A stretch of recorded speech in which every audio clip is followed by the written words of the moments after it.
one little girl who's 7.5. Not. She has a 2-2-year-old, 2.5-year-old little brother, and then a newborn. He's 5 months. Little boy. There, we're ready. Boy, and All right, ready? We're ready, yes. they're expecting a little girl. Yeah. Give an invocation. No invocation. Okay. Good evening. I would like to call a special called meeting of the Milton City Council for Monday, April 18th, 2022 to order. The city strongly recommends that you review tonight's agenda carefully, and if you wish to speak on any item on the agenda, then please bring your comment cards to the clerk as soon as possible. While Milton rules allow a speaker to turn in their comment card up until the clerk calls the agenda item, once the agenda item is called, no more comment cards can be accepted. Will the city clerk please call the roll and make general announcements? Good evening, Mayor and Council. I'll be happy to call roll for the April 18th, 2022 special called meeting. I would like to remind those in attendance to please silence all cell phones at this time. Those attending the meeting who would like to make a public comment, you are required to complete a public comment card prior to speaking on the item. Your comment card must be presented to me, the city clerk, prior to the agenda item being called. All speakers, please identify yourself by name, address, and organization before beginning your comment. If you are representing an organization, an affidavit is required stating you have the authority to speak on behalf of that organization. Please review tonight's agenda, and if you would like to make a comment, please bring your comment card to me now. Demonstration of any sort within the chamber is prohibited. Please refrain from any applause, cheering, booing, outburst, or dialogue with any person speaking. Anyone in violation will be asked to leave. As I call roll this evening, please confirm your attendance. Mayor Peyton Jamison. Here. Councilmember Andrea Veerhoff. Here. Councilmember Paul Moore. Here. Councilmember Juliette Johnson. Here. Councilmember Carol Cookerly. Here. Councilmember Jan Jacobus. Here. And Councilmember Rick Morrig. Here. Would everyone please rise for the Pledge of Allegiance? I pledge allegiance to the flag of the United States of America and to the republic for which it stands, one nation, under God, indivisible, with liberty and justice for all. Thank you. Will the city clerk please sound the next item? Thank you, Mayor. That next item is approval of the meeting agenda. It's agenda item number 22130. Mayor? Thank you. Council, I'd like to add an agenda item number 22-137 to new business, and I will defer to our city attorney, Ken Gerard, for further information. Mr. Mayor and Council, thank you very much. The Open Meetings Act, as well as our rules, anticipate that we can add things that have some time sensitivity to them the day of the agenda itself. And this is one of those items. This would be a discussion and possible action on a resolution that would impose a moratorium on the acceptance of any sort of regulatory permits with respect to an adult business. And so there is some time sensitivity to this, and I would ask that it be added to the agenda for this special called meeting. Mr. Mayor. Thank you. Any questions for Ken before I go into a motion? And we will go over it, obviously. Thank you. Open for a motion. Mayor, I make a motion that we accept the agenda with the addition as read into the record. Second. Okay, I have a motion from Councilmember Moore and a second from Councilmember Cookerly to approve the agenda as amended. All in favor, please say aye. Aye. Any opposed? That's unanimous. Okay, City Clerk, do we have any public comment? Mayor, we do not have any general public comment tonight. Okay, so I'll waive the public comment and ask City Clerk to call the next item. That next item is approval of an amendment between the City of Milton and the Department of Natural Resources to amend the project expiration date of the Providence Park restroom agreement to June the 30th, 2022. Agenda item number 22131. Mayor? Okay, so council, that's under consent agenda. Do we have a motion to approve the consent agenda? I make a motion, Mr. Mayor, that we approve the consent agenda as read. Second? Okay, have a motion from Councilmember Morg and a second from Councilmember Moore to approve the consent agenda as read. All in favor, please say aye. Aye. Aye. Any opposed? All right, that's unanimous. So we have no items under reports and presentations, first presentations, public hearing, zoning agenda, or unfinished business. Moving on to new business, will the city clerk please sound the first item? Thank you, Mayor. That first new business item is consideration of a resolution of the City of Milton creating an election feasibility committee. It's agenda item number 22132. Our city attorney, Mr. Ken Gerard. Mayor, members of the council, this item is an item that is the product of several discussions that this council has had with respect to looking at the feasibility of conducting at a minimum its own municipal elections. I know that the city council has provided staff and senior management some instruction on this, and I know that there has in fact been a discussion about, well, let's have individuals from the community, stakeholders, as well as some staff members come together and create sort of this ad hoc entity that will take a look at this issue and presumably return findings back to the council. As I have become more involved in this with respect to city staff advising me what's going on, I will tell you, I believe that the appropriate play here is that we do need to go ahead and formalize this relationship by way of actually creating by resolution a committee, put it in terms of the committee what its objectives are, and having a term for this committee. So that's what I have done. This will accomplish a few things. Number one, it brings a lot of transparency to what we're attempting to do here. Number two, I believe it's more consistent with the Open Meetings Act. And number three, it gives the committee a nice, tight objective as well as a time frame within which to accomplish that objective. So in your packet, you should see a resolution that we have put together to accomplish this very laudable objective. It includes under the "be it further resolved" paragraph, you can see the makeup of the actual committee members: Mark Amick, Lisa Colley, Rick Morig, Paul Moore, Stacy English, and Tammy Lowett. It indicates that they will have 6 months or 180 days from the date of approval of this resolution to meet, to actually distill their findings into some sort of a product, and then to bring it back to the council. And it also provides what the committee's function is. And I will read that to you.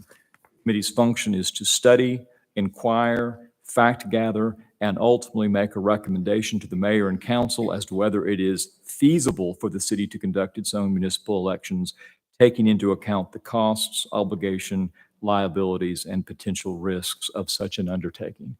So all in here. It's something that the council can approve if you are inclined, and I think it sets the terms, expectations, and limitations of this committee. Mayor. Thanks, Ken. Any questions for Ken? Yeah. If not, we'll open up for a motion.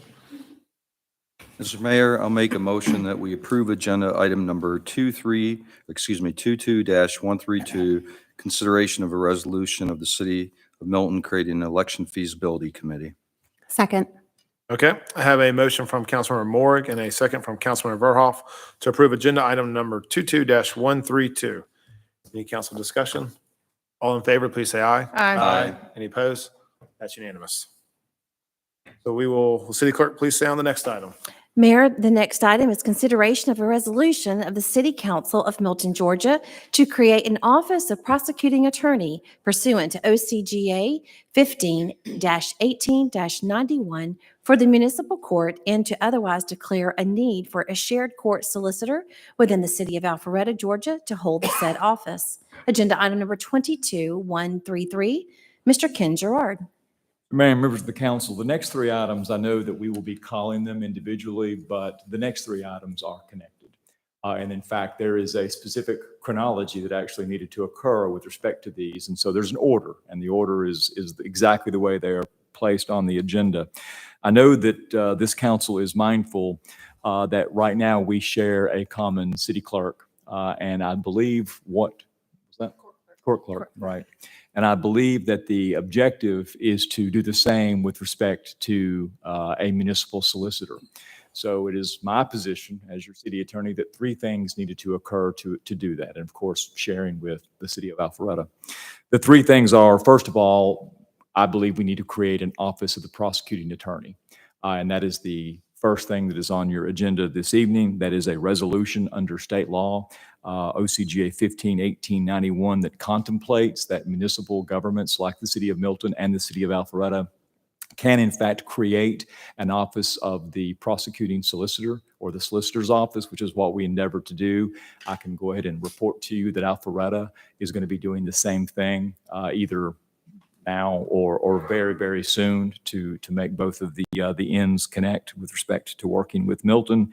But this is the first thing we need to do. This, in fact, sets the stage for the next two agenda items with respect to the intergovernmental contract, as well as some personnel items that we have to take. So, Mr. Mayor, to accomplish the objectives of what I believe is the city of Milton and Alpharetta's shared objective, this resolution needs to be. All right. Any Rick? Just one question, Ken, is the court solicitor the same as falls underneath the Office of Prosecuting Attorney? Are they Yes, sort of one and the same? they are. Okay, thanks. Other questions?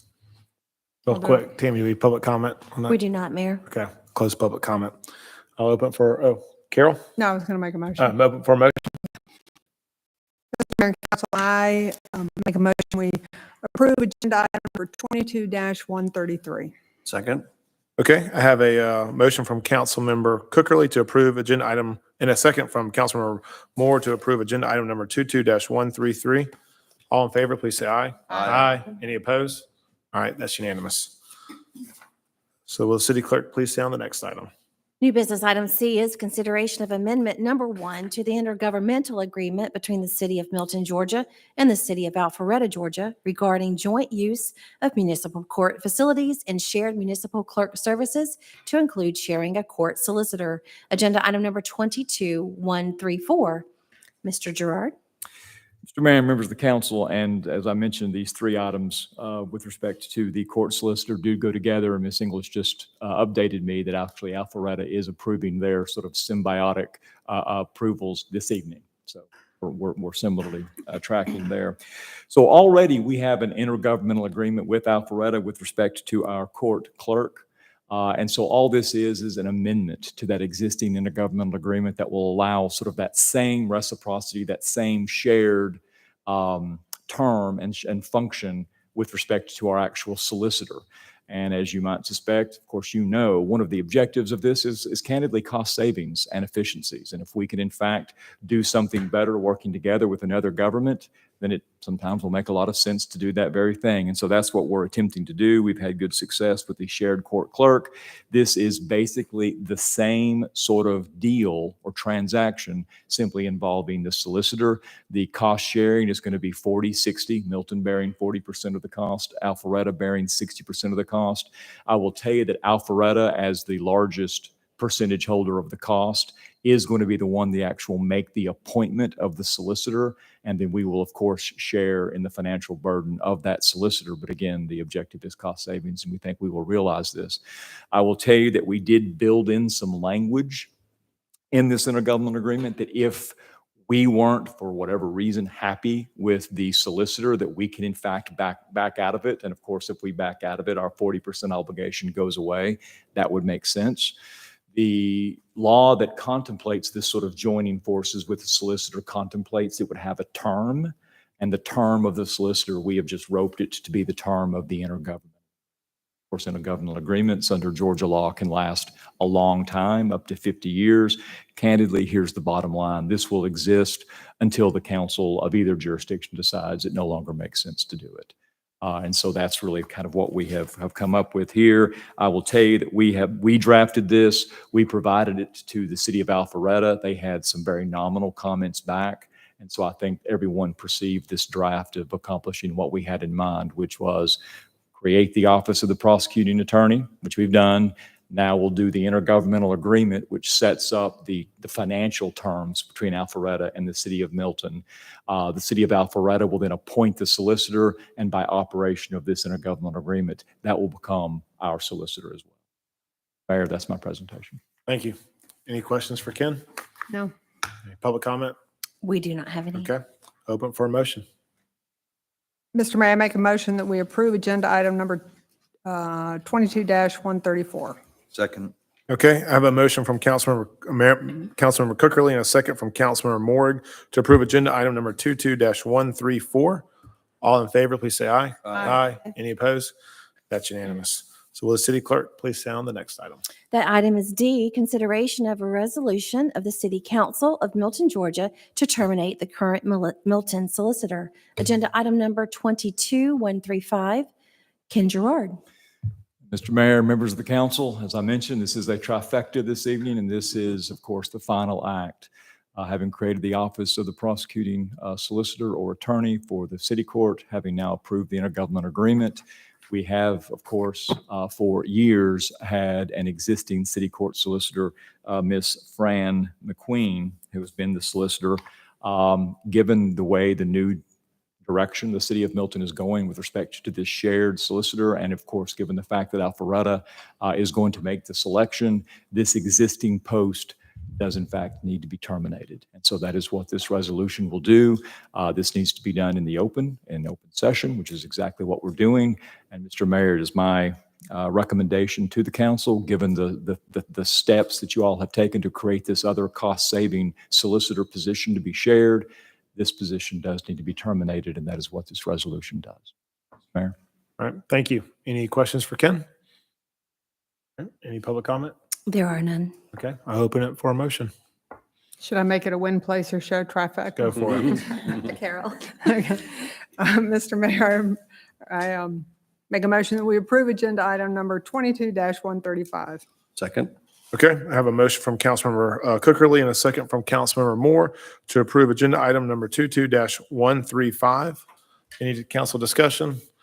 All in favor, please say aye. Aye. Any opposed? That's unanimous. All right, will the city clerk please sound the added new business item?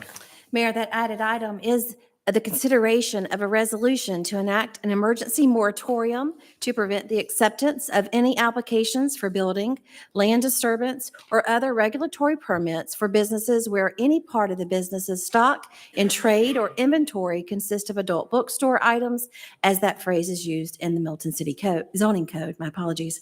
It is agenda item number 22-137. And Mr. Gerard, the last pass is to you. Mayor, members of the council, this was added by a time-sensitive amendment to the agenda. As I mentioned, that is certainly contemplated by state law to add items of this kind. This is a purely utilitarian moratorium. What this would do, this would be to prohibit city staff from accepting any building permit application, land disturbance permit application, or any other regulatory permit application, to include an application for a business license or to pay occupational tax. With respect to any business that any portion of its stock and trade is in fact adult novelties or adult merchandise. So Milton, as many other jurisdictions in Georgia, has an adult entertainment code that defines what these adult items are. Interestingly, the way Milton's code reads is for you to be considered an adult business, you have to have 25% of basically your inventory or your stock and trade be dedicated to this sort of merchandise. I believe, and I believe management believes, and perhaps the council will believe, take a look at that. You only have 20% of your merchandise is adult entertainment or adult novelties or adult merchandise, or even less. Why is that any less of an adult entertainment business? Just because, what's magical, if you will, about 25%? Take a look at this. It may very well result in a code change. And what a moratorium does is it allows the status quo to be maintained, while we have the ability to look at our codes to make sure there's not a rush of folks trying to come in while we look at the code and therefore slip in a permit application and thereby divest us of our ability to regulate in this area.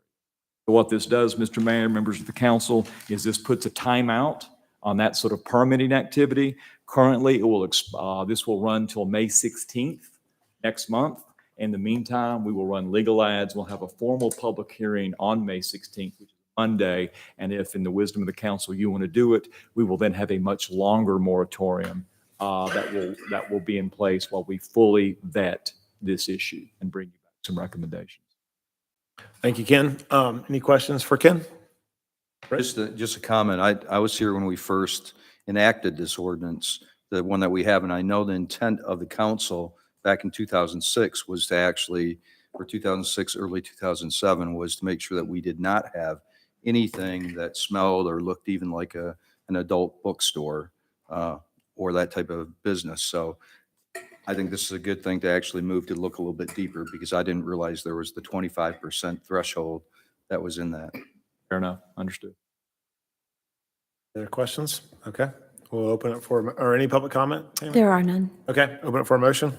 Mr. Mayor, I move that we approve the moratorium, agenda item number 22-137. Second. Okay, I have a motion from Councilmember Moore and a second from Councilmember Morrig to approve agenda item number 22-137. All in favor, please say aye. Aye. Any opposed? That's unanimous. With that being said, I guess we will go straight into adjournment. Is that okay, Tammy? We good with Yes, that? please. Okay, Mhm. I'd like to open it for a motion to adjourn the meeting. So moved. Second? All right, have a motion from Councilmember Morrig and a second from Councilmember Moore to adjourn the meeting. All in favor, please say aye. Aye. That's unanimous. Okay. And Mayor, if you'll just give me 1 second, I just You want to got it. make sure with AV that we've switched over Okay. to our new recording.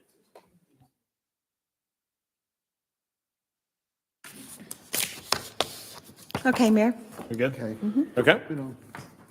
Good evening and welcome to the April 18th, 2022 regularly scheduled work session.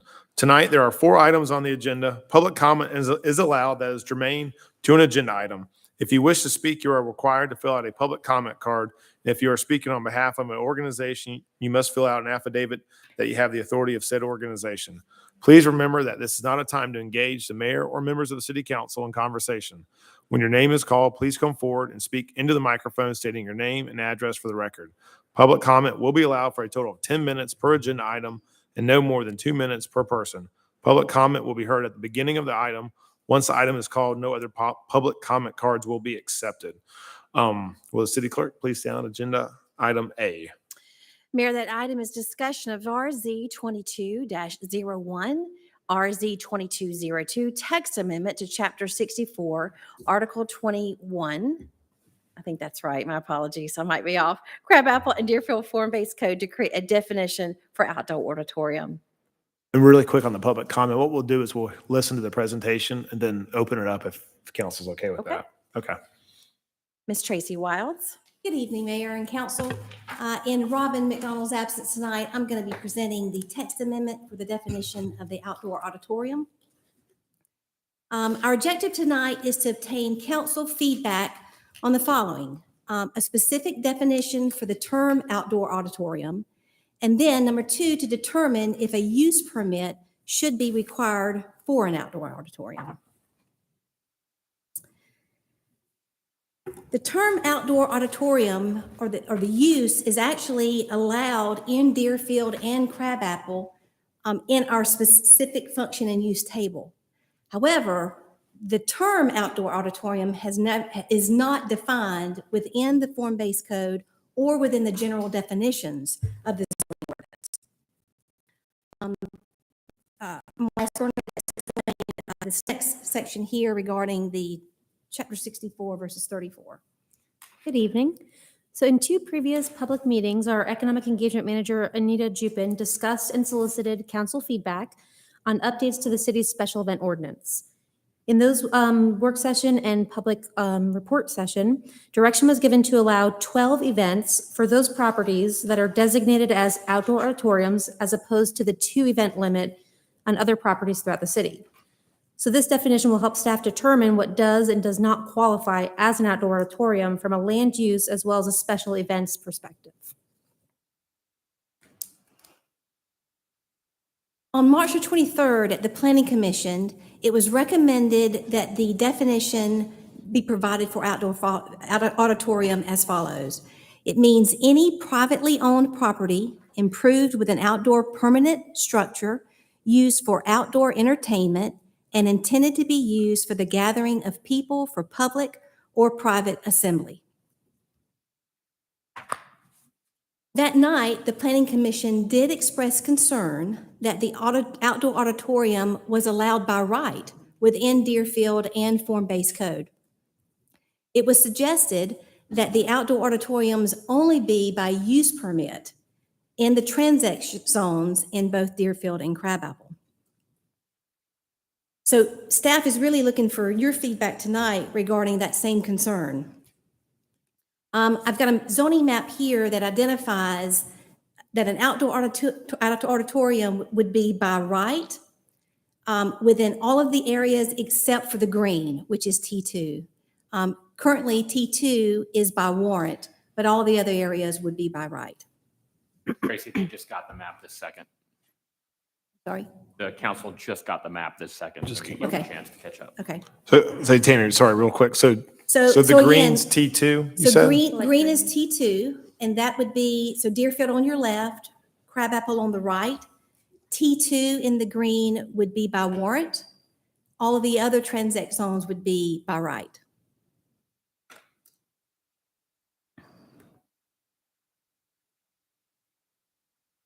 Should council decide to move forward with this definition, the next steps would be for a first presentation on the April 25th council meeting, and then the zoning agenda on May the 2nd. Or to choose to want to look at this from a use permit perspective, that would be another set of text amendments that would go separately to CZIM and through the whole process.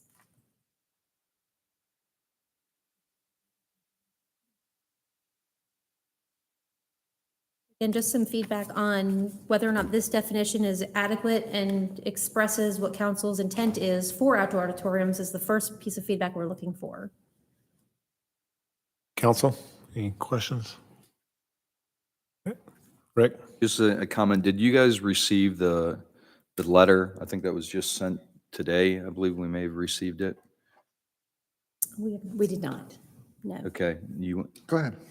you can go ahead. You've got. I had that question, so if you want Yeah. me Go to. ahead. So, So the- one of the questions that we received was the definition had non-public property instead of private property. So this actually says privately owned property. So I think that addresses the issue that we had. So do you know where they're coming up with non-public property by any chance under the definition? I do not. So our definition does say private property. Really, okay. Well, currently there is not a definition, so that would be proposed that we I don't would know where they say saw that. privately owned. That sounds like a very particular definition to come Mhm. up with accidentally. Bob, is there a possibility that that definition is related to the land use regulations associated with that type of property? For instance, the parcel across from City Hall, it is a privately owned parcel. However, it has, if I correct me wrong, it requires public access. Is that potentially any part of what's behind that definition?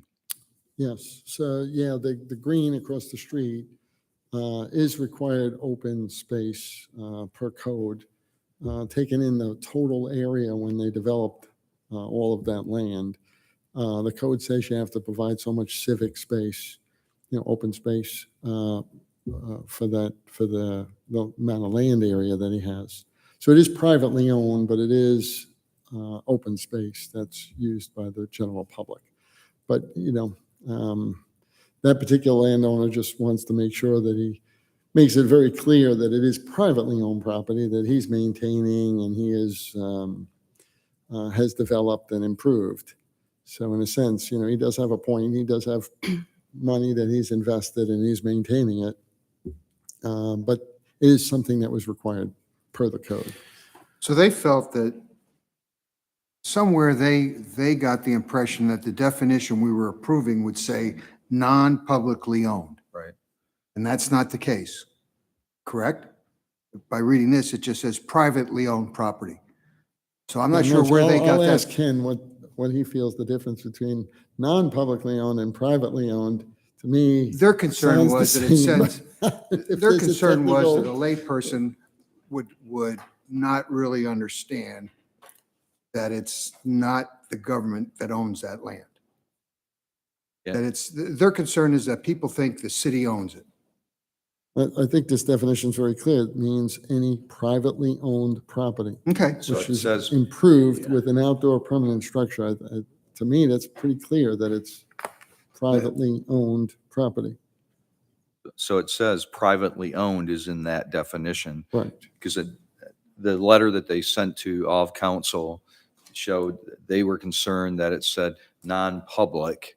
And that's where they said, why don't you spell it out clearly that it's privately held, which sounds like you have in your That's the way proposed the definition. definition's been written. Can we clarify whether the green that we're discussing this consideration, and we received a letter regarding the green today, is actually considered under this definition? Or, and the reason I ask that question is one of the things somebody just said, I think it was you, Bob, is that in order for the green to exist, it needs to have public access.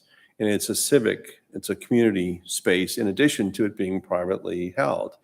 So are there additional considerations that need to be given for the green where if we're measuring other spaces in Crabapple or Deerfield that are not currently necessarily under the requirement of it having public access and or be available for public use? Are we dealing with apples and oranges just because of that it's a little anomaly, but it's an important one in my mind. Let me just, I'm not sure I can answer your question because that may be some, how this is sort of originated question. But I will say this, land use code, it should not be deemed to apply to the government ever because a land use code doesn't apply to the government. We don't have an obligation to comply with our own zoning code, nor can we make, for instance, the Board of Education do the same thing because they're a governmental entity.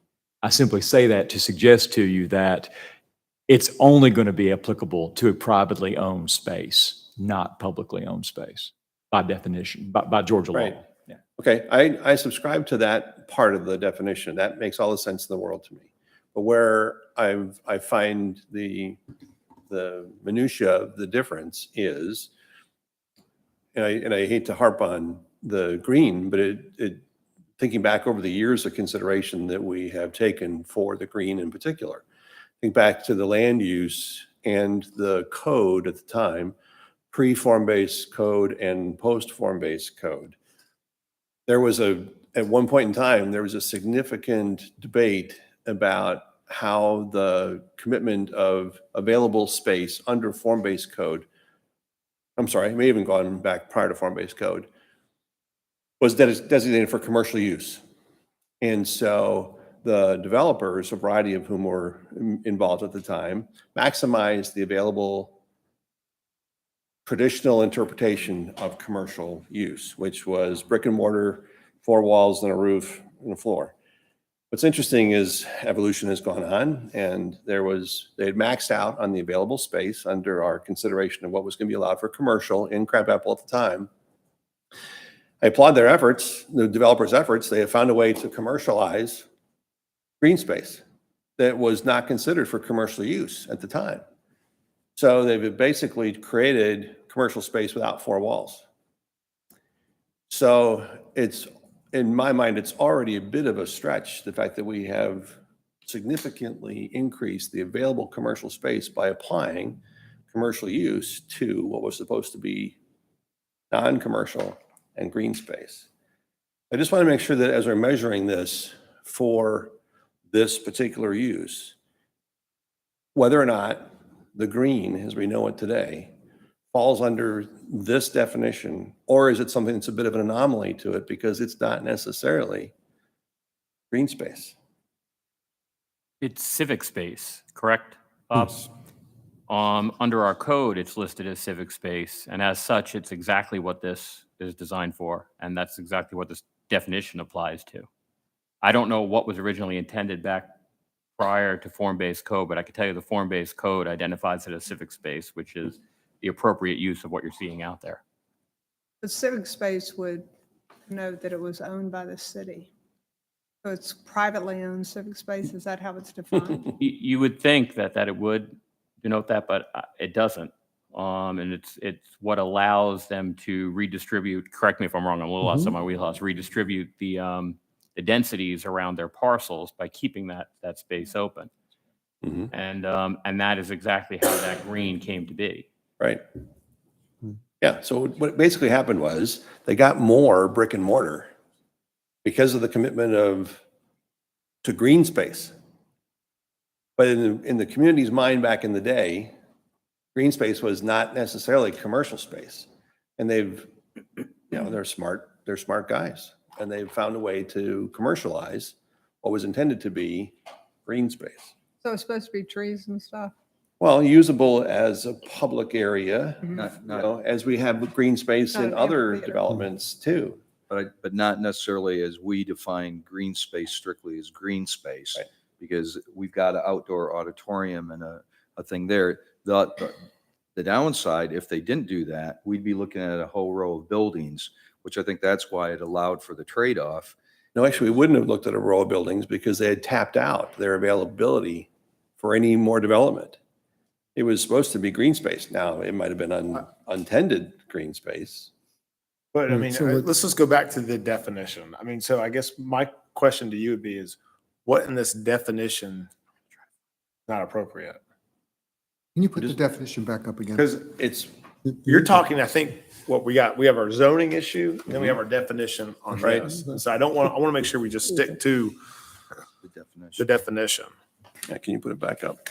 Just to clarify what Councilmember Moore is saying is that basically the value of the density, the commercial density of that land area was transferred to other parcels of ownership that he has to allow more density in those areas, because overall he had a certain amount of density that he's allowed, but total land area, you take a portion of it and made it civic space, but we do allow you to take the density from that civic space and apply it to the other remaining area. So you do get the balance. It's not like he's giving up that land area for civic space. That would be a taking, so to speak, right? We didn't give him the density of it. So what the code anticipates is, no, you need to put civic space in, but we'll give you the density of it. And he did take the density off of that area. He has used that density elsewhere. His other buildings reflect that density. Right. So the mindset back then was that what would remain is civic space, That's right. like public Yep. space. So it's in the Not way com- not form-based necessarily code works is commercialized you public have space. civic space, but it can be privately owned and improved but it is civic space. Yeah. So it wouldn't be allowed. I mean, everybody says, what's the extreme? He puts a gate around the whole space. He's not allowed to put a gate around the whole Right. space. Well, I just remember very distinctly a planning commission meeting where I was chair, and one of the planning commission members asked the developer at the time whether or not the green space would be green space for perpetuity. And the gentleman answered no, implying that at some point it was going to be commercialized. So I know it would require changes to get that to happen, but it was not a commitment for perpetuity that it would be green space. That's why I'm just being cautious that we're not, without consideration for the anomaly that exists, I want to make sure we give it a proper consideration, that we're not maybe blindly authorizing a commercial application to something that was not intended necessarily to be commercial. That it has to have a civic component, where I know there's this debate about whether or not it's public or private. Am I on public land or private land? And they're asking for us to resolve that debate in the mind of the I don't think Milton- there is a debate, to be honest with you, because it's privately owned. I mean, they own that land, and we've approved numerous events and the stage and everything else. And so I think now we're to the point where we're looking at how many events can they have, and we're going to embrace it. It's an asset to the community. And I think that kind of ship, what you're talking about, is kind of it's gone. I mean, that should have been a debate Well, a I don't agree. long You know, time ago. You can always go back and revisit these decisions. But the part that gave me reason to pause was the reference to it having civic space, which has access. So the concern to me is, okay, it is controlled by a private property. It's private, it's privately controlled that way. And they're allowed to host private events. And as such, they can close it, right? And then can it become things like either a private party, or can it be ticket sales to that? Probably all of which, under this definition, would be allowed. And to your point, are an asset to the community. I just don't want to blindly go into it without having some discussion about this and getting some clarification about what the civic requirement has on this definition. Rick? And if it's moot, okay, I'll roll over. So the way that is zoned today, the way it's set up, they can't, and I think Paul sort of acknowledged that, they can't come back and say, oh, we want to now put a building on there. They would not be allowed to do that. But they did build an arena on that space. And does this definition that you're talking about, that would apply to that also? Yeah, But- it doesn't say that that the owner can't utilize it for a private event or, say, all right, you live in an HOA, it's got a HOA pool. Yeah, my HOA rents the pool out for private events. So somebody could say, hey, I want to rent the pool out for Saturday. Nobody else in the community can use the pool Saturday because somebody rented it Saturday. But we have residents that come in and go, wait, but it's common space and I should have access to it 24/7. But the HOA says, no, we're going to allow a pool party, so you can't have access to it. It's private property. So I guess the question or the concern I think would come in the future if all of a sudden everything over there becomes just the majority of the time that space is used for private events. I think that would be maybe a concern. That hasn't happened, but that would be something we'd have to look at separately if in fact that were to happen. Today, all we're defining is what an outdoor arena is, and it's privately held. Yeah. But I understand the it's my concern understanding is if Anita is going to come back and That's the give next you step. the next step, Yeah. which is how many events can he hold? okay. That landowner, what type of events, how are they structured? So there will be an ordinance that dictates that. Tonight, we're not going to be discussing the details of how he's going to be able to utilize the property. Just the definition that it would apply as an outdoor auditorium. Well, I think the next, Next part is where some of that debate comes into. Yeah.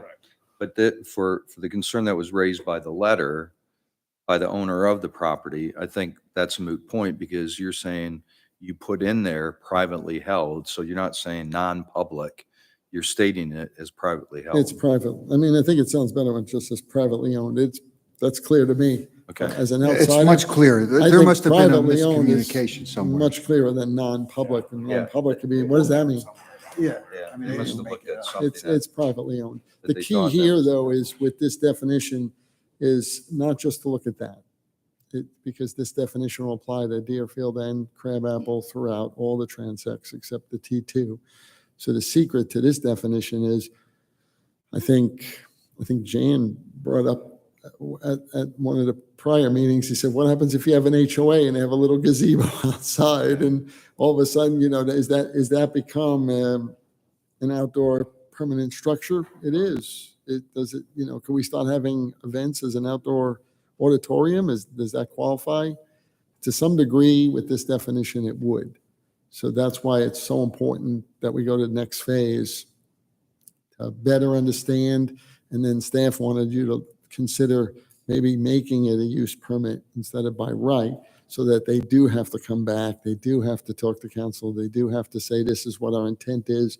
It also allows staff to put in criteria for the use permit. So we don't just have people coming in claiming, hey, I got rights and I want to start having weddings there every Saturday and it's outdoor auditorium.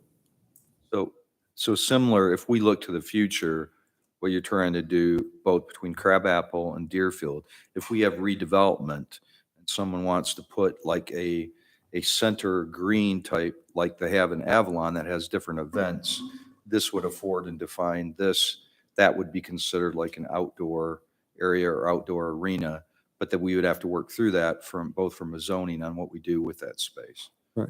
And I think that's one of the critical aspects of what they're bringing to you today. What you have outside is a civic space. There's 5 or so different types of civic spaces.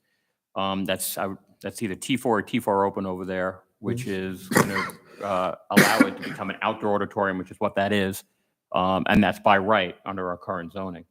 If that's not something you want to see continue, this is your opportunity to say, hey, whatever we end up with a definition, great, but maybe you don't want to allow those things necessarily by right as you go forward, because you're going to have other civic spaces as we get development and redevelopment around the city, because in the form-based code, you must. So you're going to end up with those. And if you allow it by right, people are going to be able to create their own outdoor auditorium civic space combinations. Yeah. So this is that opportunity to kind of get your hands wrapped around it if you'd like to. shoot, go for it. Can certain things be by right and certain things be by warrant? Can you do both on the same piece of property? You do both depending on the use chart. But I The think use, that's right. it goes by the use. It's not, So one of the, property. by warrant really means that, in my mind, to a great extent, staff gets to weigh in, and in this case, the Director of Community Development gets to give the blessing or not.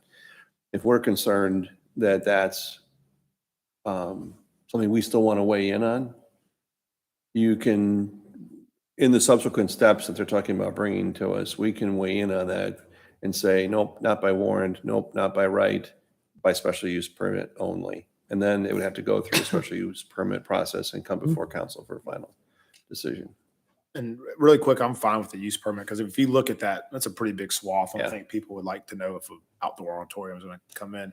My question would be, with the green and what we have coming up with number of spring events and some summer events, how do we allow y'all to go forward with getting the use permit done, but allowing events to go on the green during that time? no, they're already grandfathered in because. Oh, they are? Oh, okay. Well, that, So They it's are. just a matter of the other one. And we're prepared to bring before you very shortly the redraft of the special event permitting.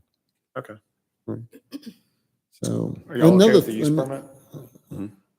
another school of thought might be that in form-based code, you have to have these civic spaces when you have, you trip a certain acreage. So say you're at 4 acres, it's 5%. You go to 8 acres, it goes to 10%. So instead of just making it blanket so that anybody with a half an acre comes in and says, I want an outdoor auditorium, might be a good idea to say only on the new creation of these civic spaces, which means that they have to have at least, 4 acres to start to create this civic space. So then you're at 5% of the civic space, and you say, okay, if you want to have an outdoor auditorium, you can do so on that. So the average person on Highway 9 who has a half acre site who decides I want to do an outdoor auditorium can't come back to council and say, I want to do it. It has to at least be within a greater land area or a greater development area so that it seems to make sense. So when I look at the Fry's property, it's 38 acres. They're absolutely going to have to give me outdoor space. They're absolutely going to have to give me outdoor auditorium area. I'm going to ask for all that. So, but it wouldn't apply to the balance of these areas unless they have large acreage, which, they're tripping the civic space on. And if they do, then we can look at it that way. But at least it's another way to kind of capture that. So you're not capturing all these like small little land areas. So what it sounds like is in the future, and we've got some questions of how do we control that, but the only reason someone would be incentivized to actually do this is there's a trade-off. I won't develop this parcel because under the form-based code, then here's the trade-off that I could do.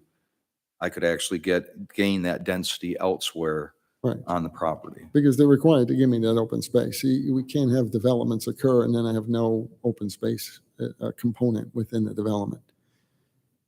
So that would be a separate discussion. Well, but I'm not sure with what Rick just said. I think you're 99% correct what you said.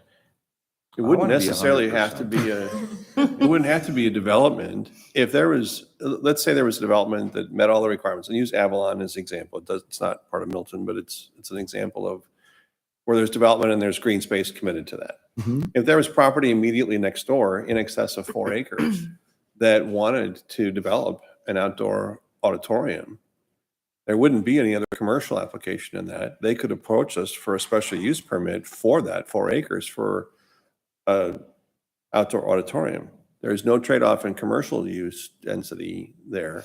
So that was the part that I think you missed on that. I just haven't met too many people that are that generous that they would just give 4 acres. something up for civic civic use. They may space. be out there, Right. but you're right. I think it's going to apply more for the larger lots. We could, if we do it that way, then I think we could, if council's okay with that, then we could sort of limit the number of these that are coming in, that we don't just start seeing outdoor auditoriums popping up everywhere on small little lots. It would have to be a larger development where they're required to put the civic space in, and then they can classify it as an outdoor auditorium, similar to what's across the street. So for tonight, all we're doing is agreeing on the definition, but then we could have follow-up on how do we want to handle future development and how this comes up? How do we as a council want to see it Yes. work as it relates to form-based code? Yeah. Is that right? Yep, I think so. Yeah, I think I would probably clarify this definition a little bit further and bring it back to you. The current definition in front of us? Okay, so This is a we're going work to vote on session, so this. it's just for discussion, but With the the- final, I okay, think I got would it. incorporate some, yeah. Was council okay with pretty much the definition and use permit? Okay. Perfect. Thank you. Okay. All right. Will the city clerk please sound agenda item number B? Agenda item B. Mayor, item B is update on local road safety plan. Our Public Works Director, Ms. Sarah Leaders.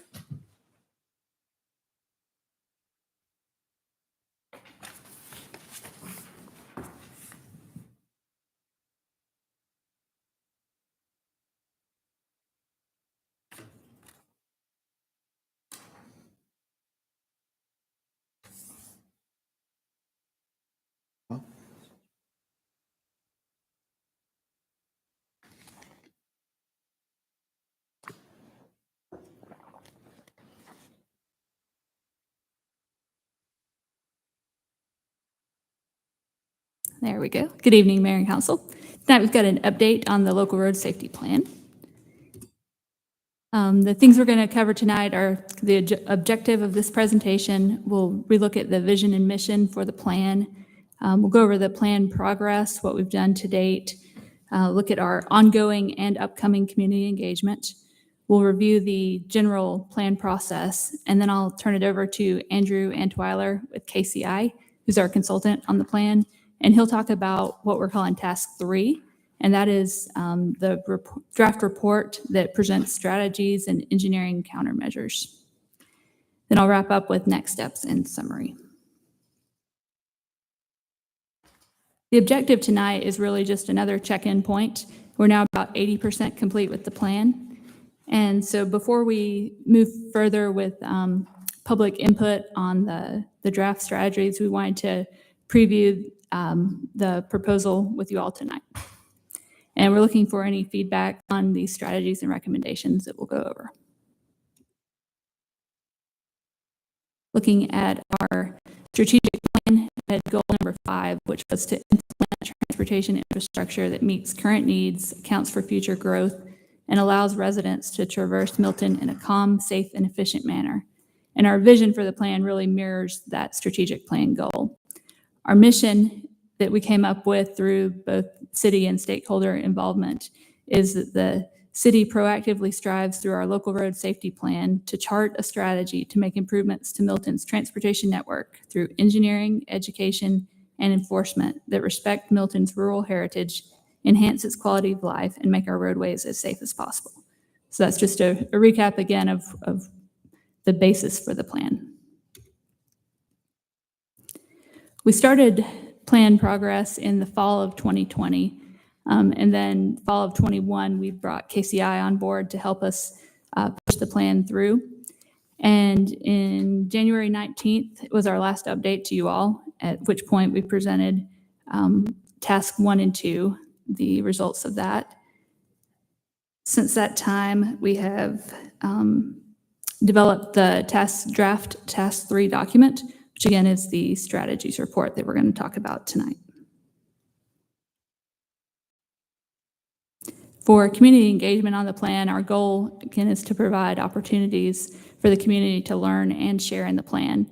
And since our last update, we held 3 public meetings to go over our strategies and our emphasis areas that were part of task 1 and 2. For those meetings, we held 2 in-person and 1 virtual. And between the 3 meetings, we had about 10 attendees. Again, we presented those findings from task 1 and 2 and got feedback that really helped inform our documents we put together for the strategies. Continued to have social media posts throughout the process, have a plan webpage, and since our last update, we've loaded a video that communications department produced for us on the local road safety plan. And then updates to you all, this is we've had 3 previous updates, so this is the 4th update on the plan. The boxes on the left side of the screen show the general steps in a local road safety plan process. And then the boxes on the right are the tasks that we've assigned to KCI. So we're approaching the end of step 3 and task 3 that are really coming up with the strategies of things we're going to be looking at implementing on our roadways. Just a recap again of what those emphasis areas are. We looked at safety data and looked at accident data and came up with the emphasis areas that we felt were going to be the biggest impact on safety for some of these strategies. And those areas are vehicle speeds, distracted drivers, roadway and shoulder conditions, pedestrians, bicyclists, and equestrians, intersection safety, and wildlife and deer. And at this point, I'll turn it over to Andrew to talk about some of the solutions and strategies. Thank you, Sarah. Good evening, Mayor and Council. I will present the potential strategies and countermeasures that we've identified for the educational campaigns, engineering countermeasures, and enforcement strategies. And so prior to the meeting, you should have received a copy of the 23-page draft report. This just goes into a little bit more detail about these different strategies and projects, but we'll highlight most of that tonight. So for the 6 emphasis areas that Sarah presented, we identified, this table helps identify the number of strategies and projects that apply to these 3 E's, as we call them, the educational, engineering, and enforcement. So what this table helps identify is there are multiple ways that we can address one specific emphasis area. So for instance, the pedestrian and bicycle and equestrian emphasis area, there's 4 educational campaigns we identified. There are 8 engineering countermeasures, as well as an enforcement strategy. For the educational campaigns, our group identified 10 different campaigns. As a future task, they would take one of those campaigns, we would create the campaign material, we would identify the community partners that are best to help us get that word out, and then implement that strategy or that campaign. That's kind of the life cycle of a campaign. This slide presents the 10 potential strategies that were identified and identifies each of those emphasis areas. So it's a list of these. I'm not going to read them all, but on the next 2 slides, I'll give you an example of some of the material that can be used as part of these campaigns. These are examples of the materials that can be shared, and these are examples from Georgia DOT, from Florida DOT, other agencies, but they can address vehicle speeds, for instance.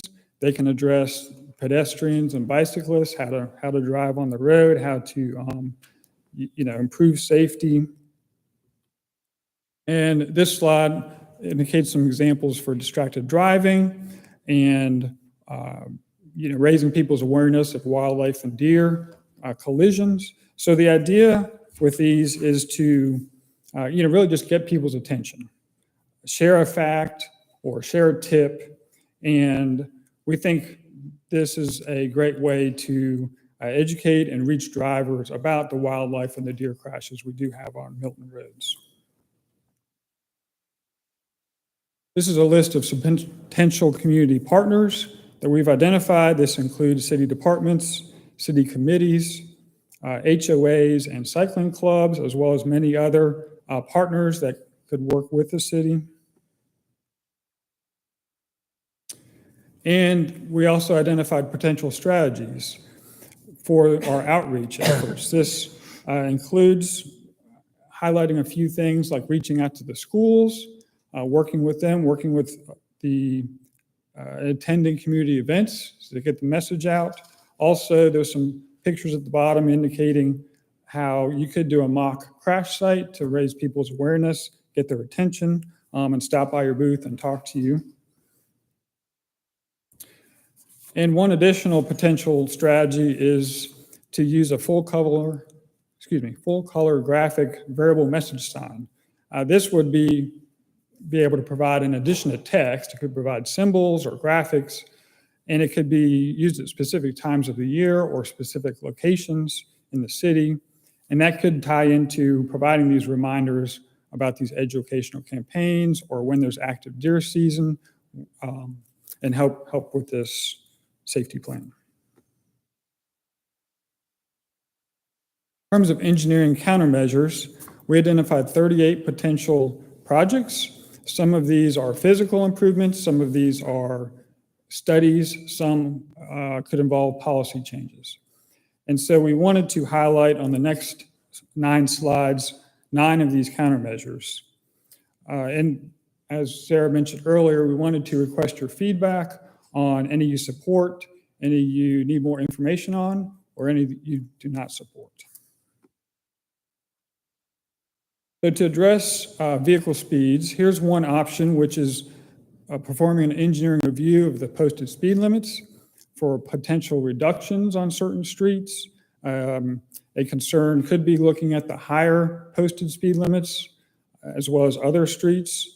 And a formal traffic report would be required to be prepared and then submitted to Georgia DOT for review and consideration.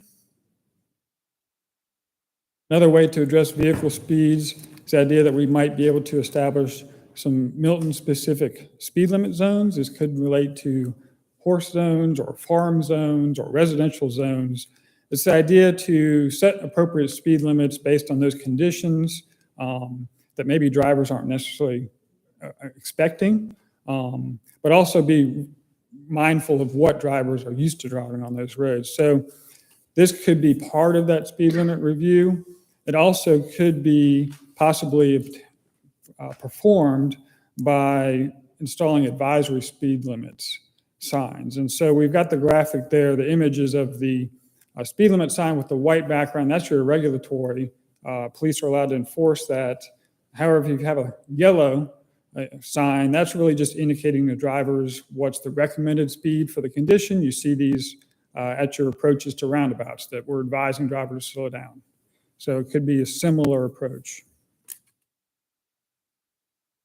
And another method or option for addressing vehicle speeds could be installing raised median islands or medians at high-speed locations or locations where we want drivers to slow down.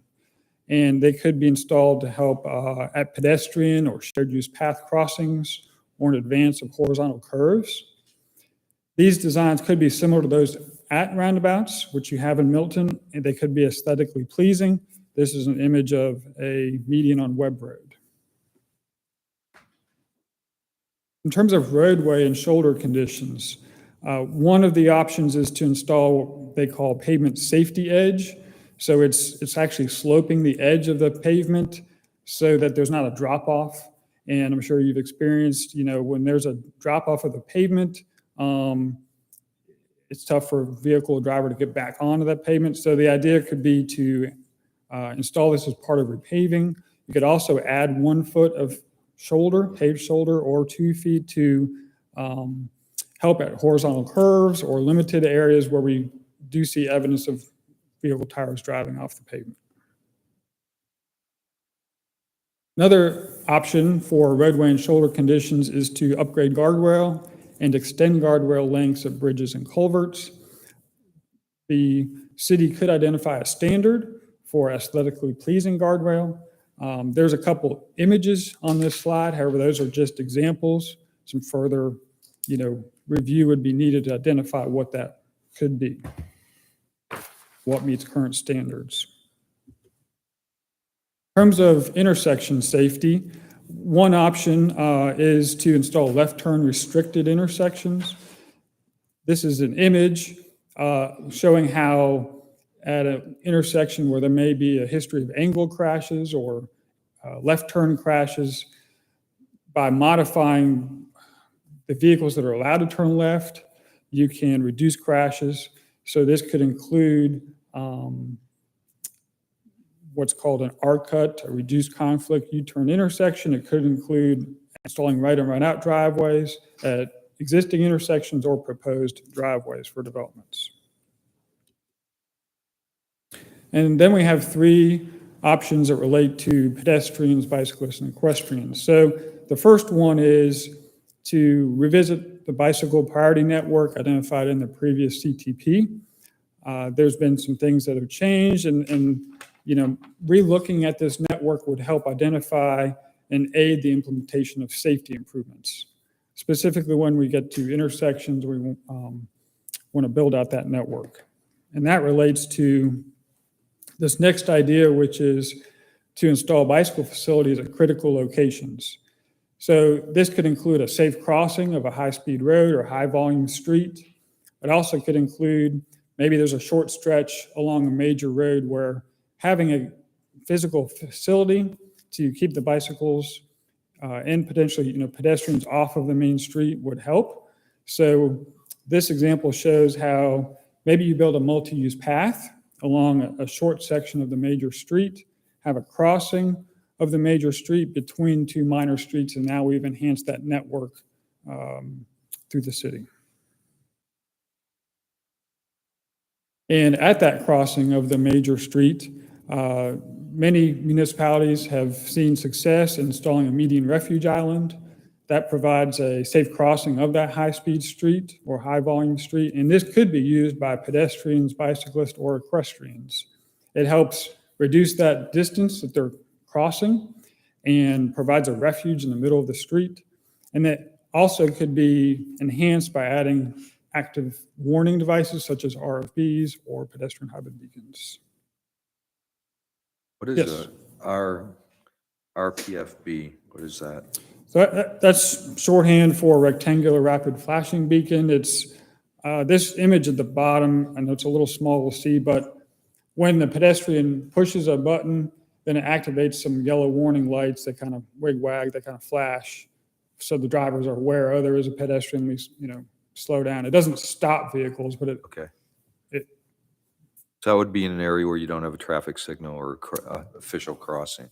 Correct. So these are common, yes, where you may not have a traffic signal or the volumes to where you would typically have a traffic control device like that. Thanks.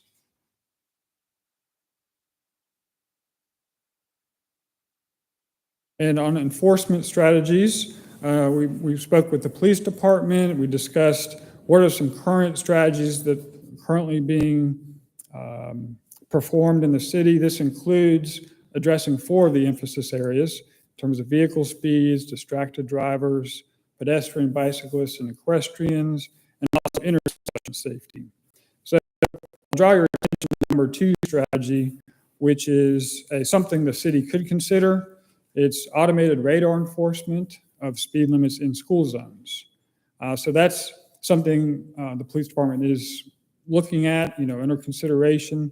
But that is something that other municipalities are doing, and it is allowed in the state of Georgia. And on focus areas, we identified some options to address multimodal gravel roads and safety of PTVs. And some of these ideas actually came from our stakeholders, so we incorporated those into the plan. With that, I'll turn it back over to Sarah.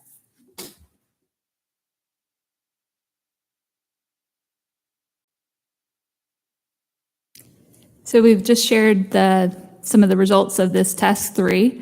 Our next step is to share these documents online and provide some opportunities to get public input on them. As we're wrapping up that public input, we're going to start putting together the final report documentation, and an action plan will be our final deliverable. So we hope to come back before you in a couple months, month or two, with that final action plan, and would like to, again, follow up that this is a check-in point and make sure we're on the right track with some of these strategies that you've seen tonight. Again, the preview before we start our public engagement on this task, and then want to hear any comments on what we've presented tonight, any additions, anything we didn't include, anything that should not be included, or anything you might like some more information on. And with that, we'll open it up for any questions or discussion. Thank you. We need public comment real quick. We do not, Mayor. Okay. Any questions for Sarah? Go ahead. No, I didn't. I was going to just thank her. As far as the variable message signs, do we have any of those? I know we have the signs that we can put text up, and because we're using those around the city. Do we have any of the the VMS, is that what they're called? So Regional ours are graphics. limited on the number of characters that you can use on the sign. The example we put in the slides is actually, it's got graphics and a lot more character capability. So that would be a good tool to have to be able to rotate around the city. And just one last question. With, I guess, this study is, have we actually done anything with a citywide speed study, which I know would give you the feedback or the ability to actually go forward to GDOT if we needed to make some changes, or to the state? Are we moving forward on that, or where are we right now?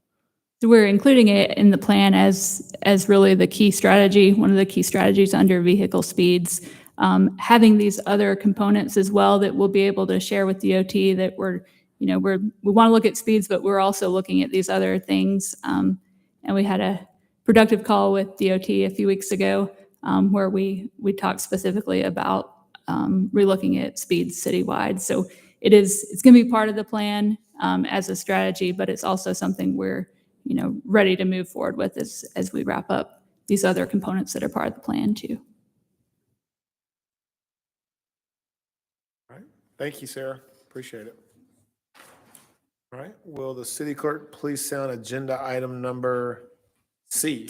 That item is discussion of adopt a roundabout program, and it's presented by Ms. Sarah Leaders.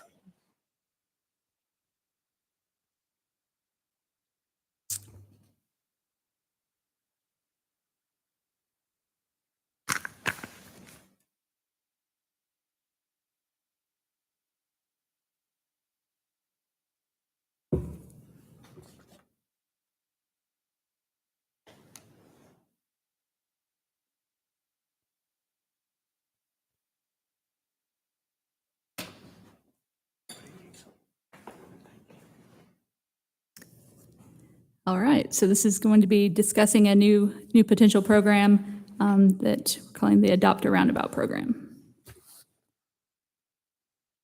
As part of the strategic plan, one of the goals to facilitate and promote the use of public spaces for arts, culture, and events that make people feel welcome and connected to our community. And one of the objectives under that goal was to explore creating an Adopt a Roundabout program. So that's what we will look at talking about tonight. Recently, the HOA for the Manor reached out about looking at some upgrades. They were asking about making to the Hotel Handy Roundabout. So before we worked on a specific agreement for that location, really wanted to look citywide and get feedback if this was an initiative that we wanted to look at moving forward with.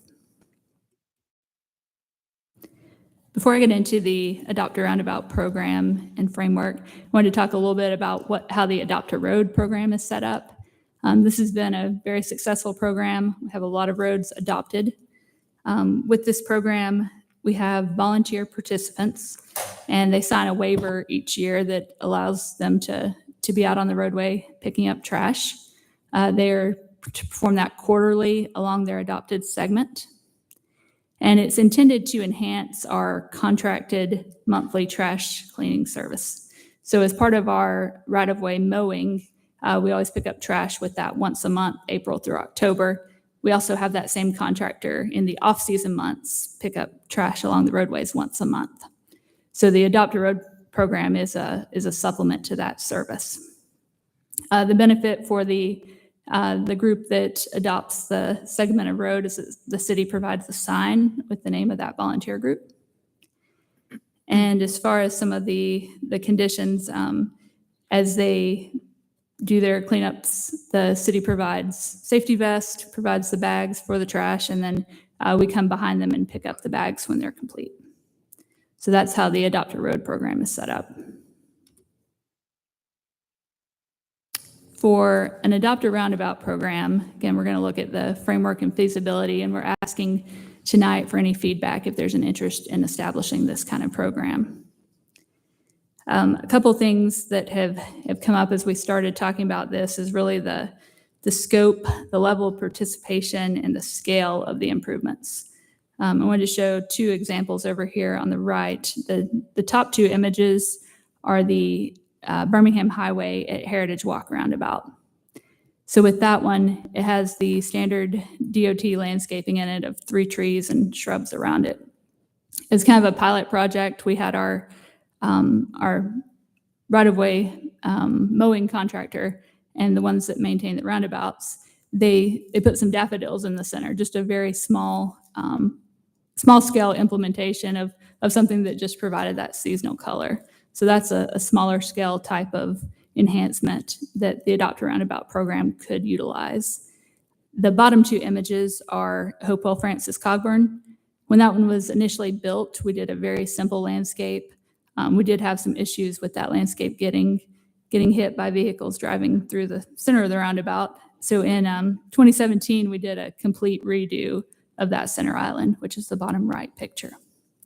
So those are kind of the scales of landscape enhancements that we want to consider with this program. Is do we want to really just go for a smaller scale type of improvement that a smaller group could do, or do we want to focus on larger scale redos? So as part of the presentation, I'll go through the goals of the program, some options of who could apply, what the application could look like, our past approach to landscaping, what the requirements of any landscape changes would be, some general terms and conditions, approval process, and then expenses we have incurred on some of these other roundabouts. So the goal of the program is really for improved beautification of the roundabout landscaping. And it's where that group of participants, whether professionals, organizations, or citizens, would provide enhancements to the landscape or hardscape at a particular roundabout just for the center island and the installation of that, as well as the maintenance. The setup with that could also be that the city would continue to provide the base landscape investment during construction of roundabouts. We would continue our routine mowing and general maintenance. And then we could look at signage similar to the Adopt a Road sign dedicated to those participants that have adopted a particular roundabout.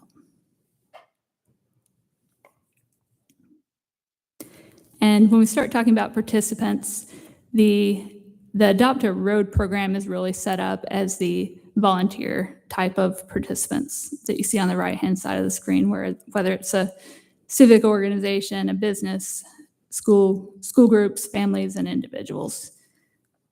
As we, again, start talking about a little bit larger scale of plantings, we really are leaning more towards the qualified type of participant in this program, the professional landscapers that are licensed and insured, certain contractors, and then a shared adoption might be something like an HOA, where it would be utilizing their landscape service providers that are already doing landscape in the subdivision, but maybe the HOA funds the additions and maintenance of a nearby roundabout. The application would be set up showing our current available roundabouts. Just wanted to highlight where those currently are. We have 7 on city-owned roadways, 3 on state routes, and 3 underway. Some of those other things we've already talked about as far as the qualifications of who's applying. The application would include the scope of what's planned, and then a term commitment with a maintenance plan that matches the design or the installation that's being proposed.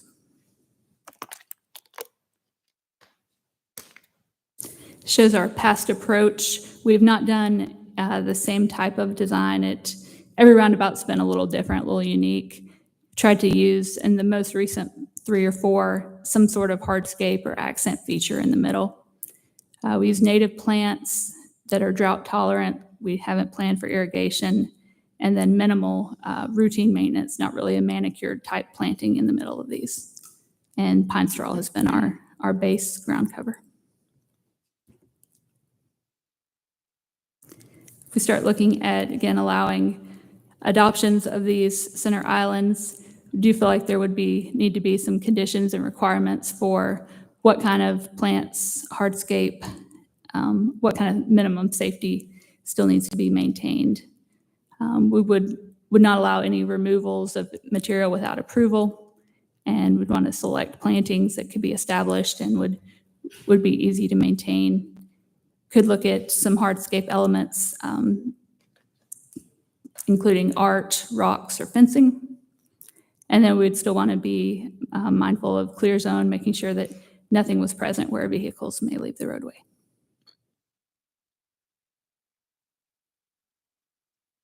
The minimum conditions would be agreement and release, the indemnity of the city.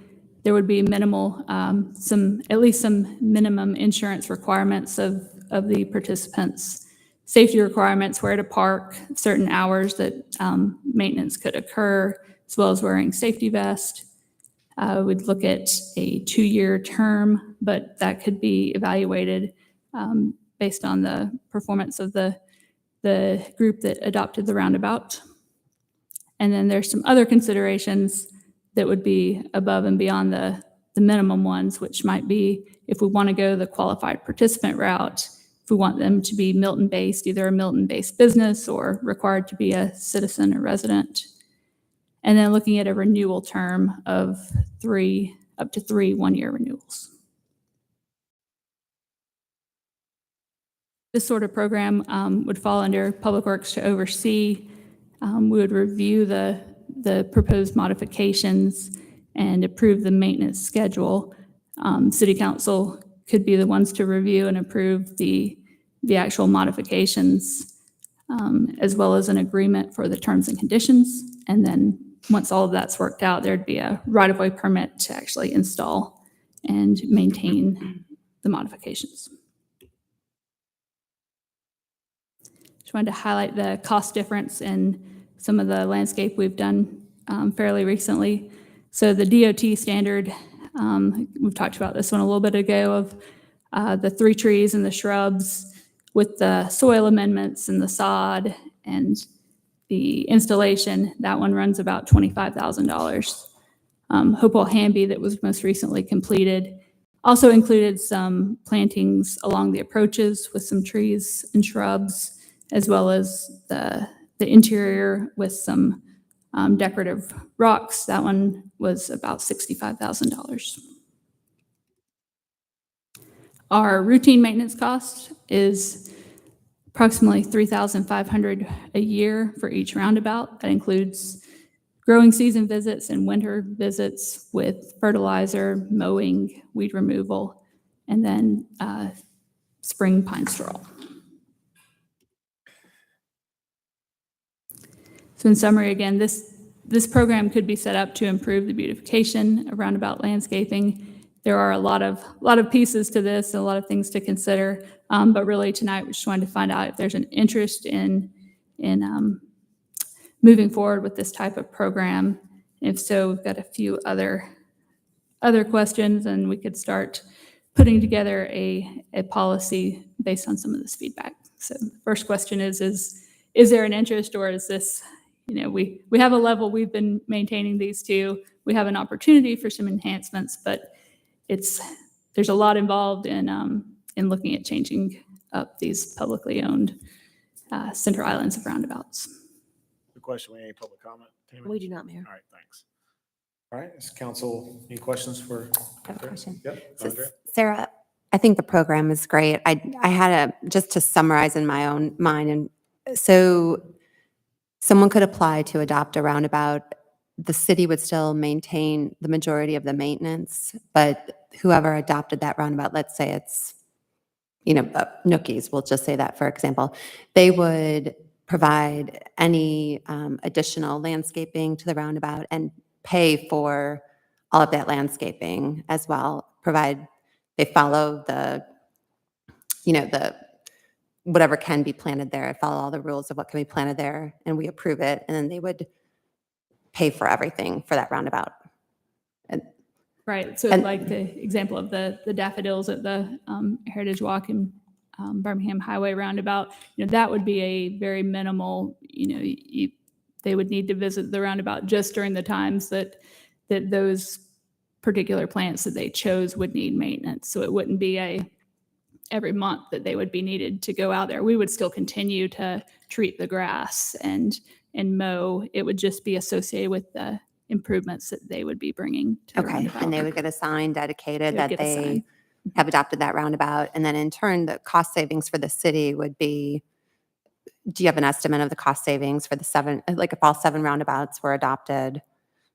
So we could, in the future, look at if we could scale back some of our visits depending on the types of improvements that were changed out.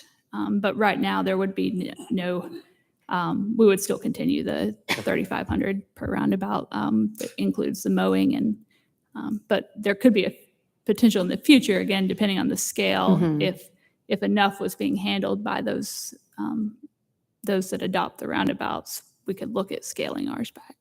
Okay. But we're not recommending that initially. Okay, thanks. Dan? I like the idea, excuse me, I like the idea as well, but I think your idea of looking at qualified versus just anybody, I think is a big difference. I think, if you adopt a road and you just go in and picking up trash, it's very helpful and it's a great thing to do, but anybody can do that.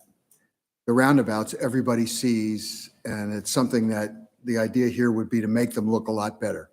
And I think you've got to have people that really know their landscaping or know what to plant and how to do it would make a big difference. So I think it should be specific individuals or types of individuals. You don't want me doing it. No. I'll pick up the trash, but not picking out the flowers. Yep, that leads right into the next Okay. question. If we wanted to go a qualified applicant versus a volunteer route, and if so, does it need to be a Milton-based business or organization, or would we open it to anyone? Anybody that wants to help the city of Milton, have them come. Yeah, I don't think they have to be a business per se, as long as they, but I don't know how you can tell a citizen, you know what you're doing, but you don't know what you're doing. I don't know. Yeah. So, Paul? So Sarah, I like where this is going. Of course, I've been a big supporter of this all along. And, but I would think maybe we could do phases. I think phase 1 is we look at the core implementation and make sure we've got a hardy base to each of the roundabouts so that there's a substantial foundation from which to grow. And maybe that's where, the educated landscapers come in and whatever. Phase 2, I would hope at some point we might consider a line item in the budget where there could be seasonal color changes.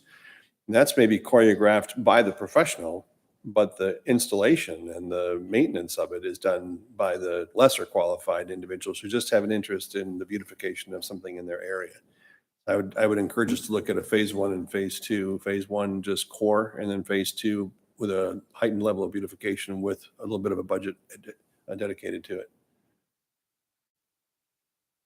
Another question is if we wanted to go the route of a review applications as they're received. I'm not sure the level of interest we would get initially, or if we did some kind of a call to try to get different ideas for different roundabouts. If we did, a call for adoption proposals or just reviewed applications as people were interested.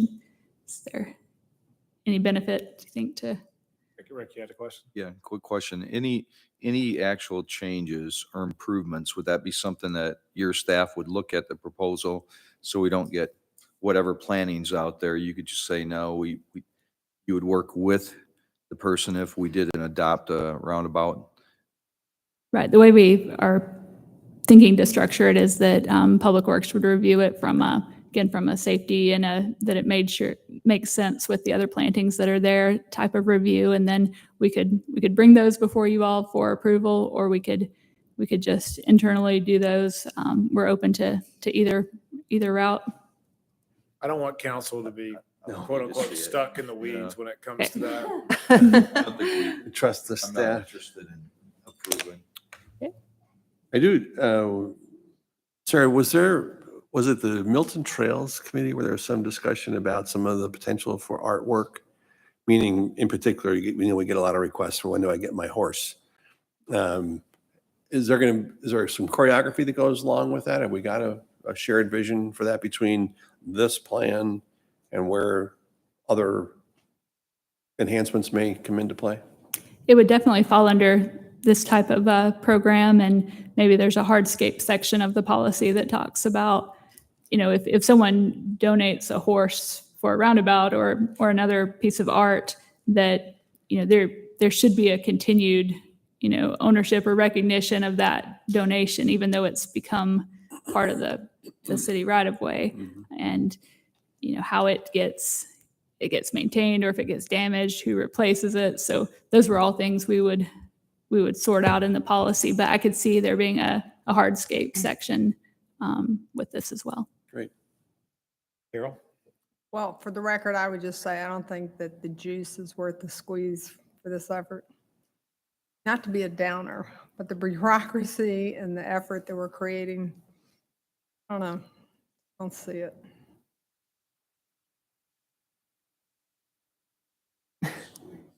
You've heard that before. haven't I you? guess we'll find out how much feedback we receive if people are, are even interested in it, because there will be a significant capital investment in it, which I think people might, balk at. Yeah, we're going to make them jump through all Yeah. kinds of hoops only to tell them we don't like their ideas. I mean, why would we do this to people?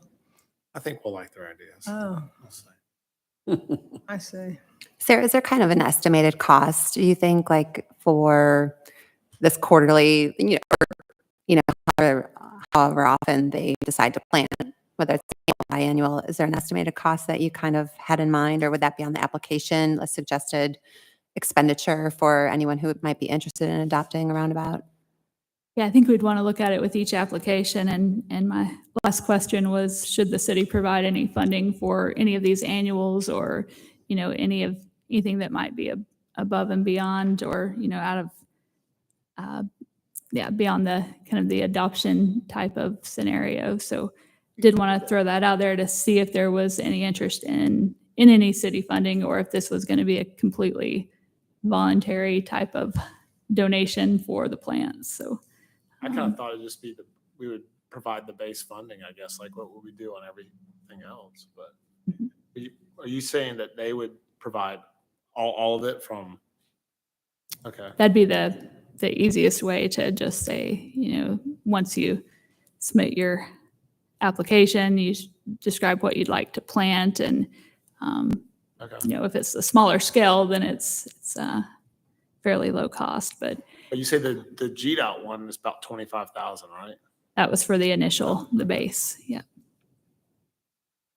This could be for additional beautification, what we've already put there. Right. Not a substitute to say, you guys designed the whole thing. It would be if you wanted to adopt it, beautify it, make it better than the minimum that we put into it. Yeah, so I think if there's not a participation above just the core plantings, we're gonna get green, green, green, green, and green. Low maintenance, pretty industrial, and not a lot of beautification other than the initial planting. I think there needs to be some kind of additional city funding at some level. Maybe it's not quarterly, maybe it's not seasonal, maybe it's just twice a year when there's a changeover. And then your volunteers are offsetting some of the cost because they're the labor for that. So just my 2 cents. Perhaps we could play that, maybe do that on a roundabout by roundabout approach. There is one being considered right now, which I don't think we're going to have to put a dime into, where there may be others that we may have to supplement. So it's possible that we'll get some real high quality landscaped roundabouts at no cost because of its location and who wants to adopt it. And then maybe others that we just need to supplement a little bit. Yeah. I think we're broadly kind of fine with it, but we could go in a lot of different directions. Maybe y'all could work up some options for us. Is that okay? I think Sure. we got some good direction here. Yep. Thank you. Anything else? Sarah? Are you Thank just, are you just going to stay at the podium? Yes, she The is. Sarah Show. City Clerk, please sound agenda item D. Item D is discussion of proposed landscape and lighting for Freemanville at Birmingham intersection improvements. The one and only Miss Sarah Leaders, or Actually, Mr. Rob. Rob Ross. Ross is going to present on this one. Yes.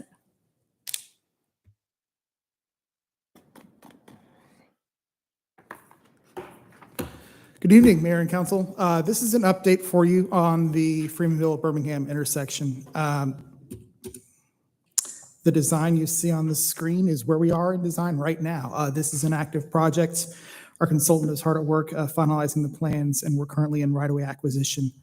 You may notice a slight variation from previous concepts you've seen on this project. As you know, the southwest corner of this project is city-owned property.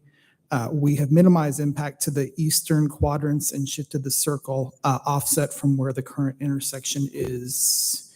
You can see my cursor on the screen. The middle of the intersection currently is about right here. So we've taken the circle and we've shifted it to the west in order to take advantage of the city-owned property and minimize impacts to the southeast corner. Tonight, we're looking for some design guidance on lighting and landscaping and to talk to you about our approach previously and to verify that that's still the approach that you want us to move forward with, along with our recommendation on our proposal and then any discussion you have afterwards.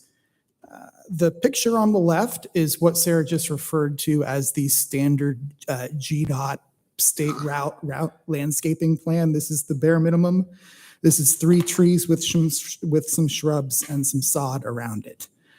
Site distance, roundabout landscaping is important. Many people don't realize that you actually want to, in your center island, dome it up a little bit and provide some kind of visual barrier for the cars to not be able to see directly across to it.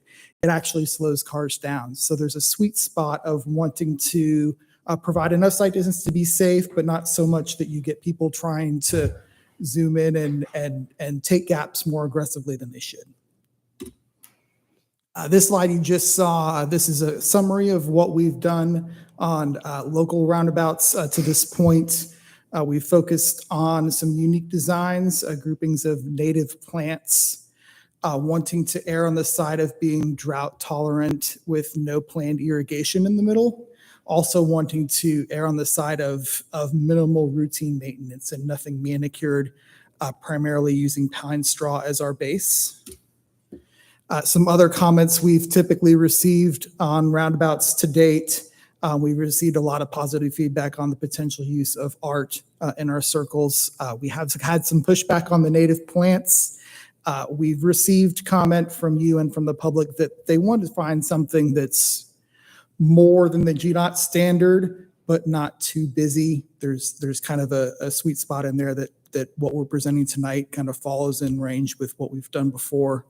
It's really important as part of our recommendation tonight that in that center island, we are doming up a little bit, probably about 12 to 18 inches to provide a mound in the center to highlight some of that landscaping that we're putting in and not have it a pancake completely flat. This is the recommendation from staff tonight. I'm going to go into a little bit more detail that you can't, I know it's hard to see exactly what we're talking about here. The plant schedule bottom left table shows you exactly what we're proposing. I'm going to zoom in a little bit more here to make it easier to see. The truck apron is labeled. We have sod around the outside of the circle, and we're proposing a series of Nellie Stevens hollies along with an oak tree in the middle, and then a variety of plant cover, ground cover you see listed on the plant schedule to the left. Mayor's comment earlier, no, I did not design this. I'm an engineer, I'm not a gardener, and I'm not a landscape architect, but I'm the middleman here presenting this recommendation here to you tonight. This plan was developed cooperatively from our consultant and from Tracy in Community Development. Pictures you see on the screen there. I'll give you a couple seconds to look at it. Those pictures match the plant schedule that was on the previous slide. Except for the holly, Nellie R. Stevens. That's not pictured. It's good though. I think you can adopt a roundabout. Did I miss a label? That might have been. No, I was just. It's all good. No, it's good. Okay. It's fun. So that's landscaping. Lighting is going to be very quick, and then we'll do discussion there at the end. For lighting on a roundabout, the most important thing you want to do is to try and light the crosswalks. The crosswalks are the key. What we've heard from you previously is, again, we want to err on the side of as minimal roadway lighting as we can possibly do to keep it safe. So that's what we're proposing here tonight. You'll see at the existing intersection, circled in red, there are 2 existing streetlights out there today.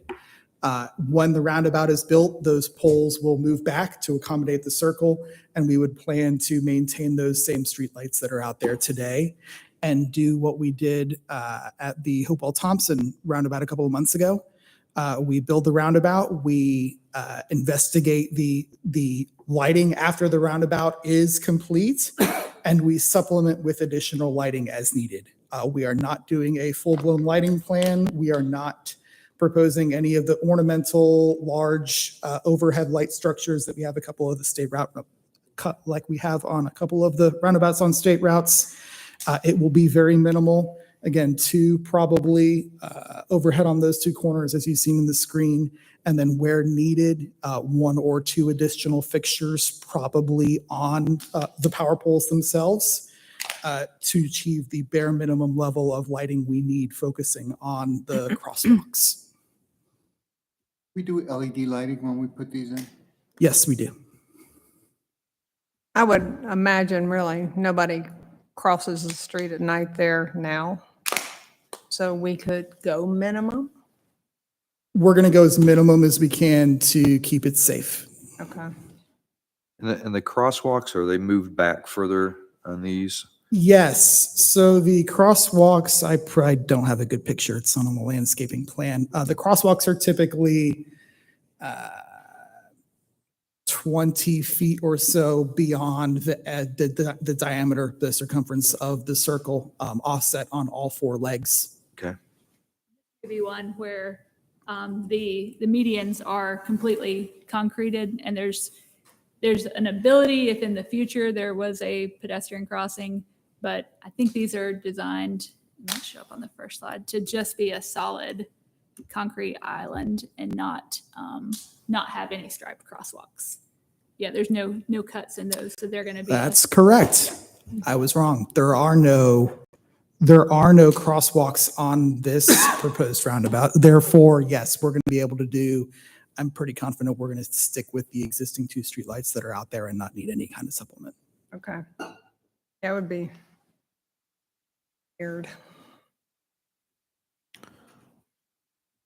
Paul, you got a question? Yeah, if you don't mind going back to either one of those engineered drawings, I know this is a discussion about lighting and landscaping, but I just have a question about the engineered turn plans.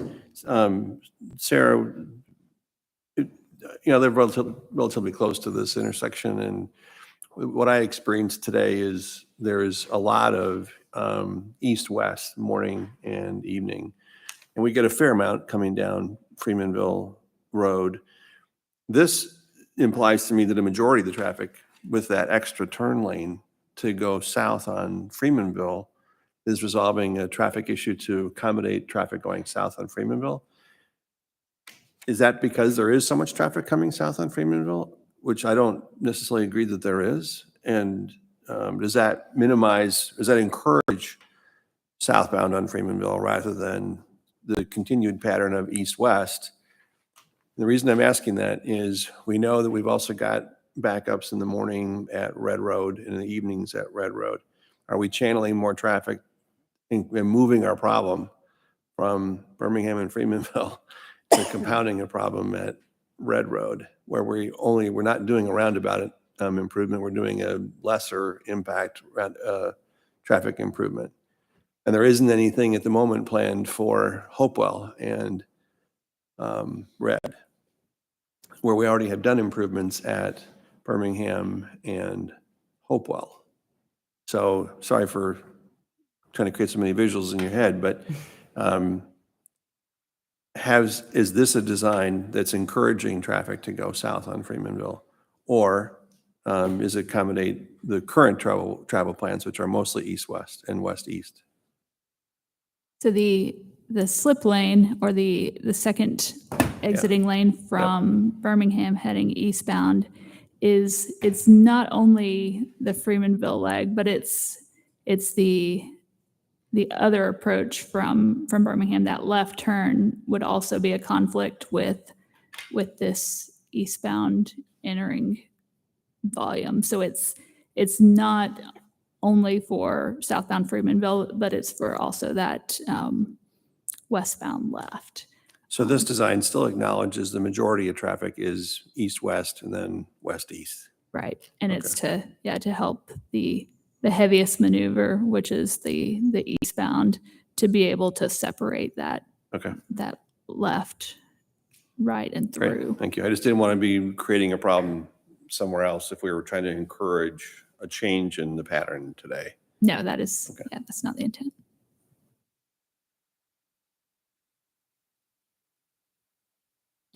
Last slide from me. This is just a summary of what we heard for guidance for lighting in the past. We do have a statement, a pretty strong statement from the state talking about the importance of lighting, but we are planning to model this after the local roundabouts that we've built recently.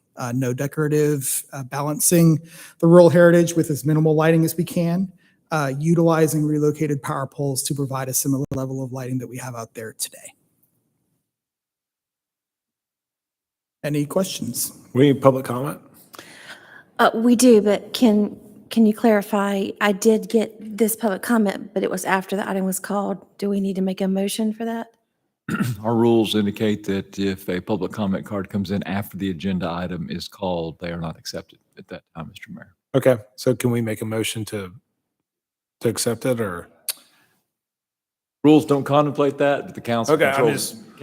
We're a little relaxed on work sessions than we are in a formal meeting, so I just Council wanted wants to to make do sure. it. That would be Can it be fine. read into the record? That's that now? different. Can it be read into the record by the city I clerk? think she's just public comment, right? No, she's, yeah. Is council okay with that? I'm good with that. I'm good with it. All right. Can y'all open up for a motion to accept that? Make a motion, we accept. Second. All right, all in favor, please say aye. Aye. Any opposed? All right. Speaker's in order now. Yep. And Mayor, I would like to call Ms. Tamara DeJerkis to the podium. Thank you. Sorry, I have to go through. Sorry to make that. I didn't know that you guys were going to call public comment ahead of the presentation, and I wanted to capture or to be able to see the whole presentation. So that was why I did that. And I wanted to comment on a couple things that were brought up on that presentation because I kind of see a lot of things that happen at that intersection.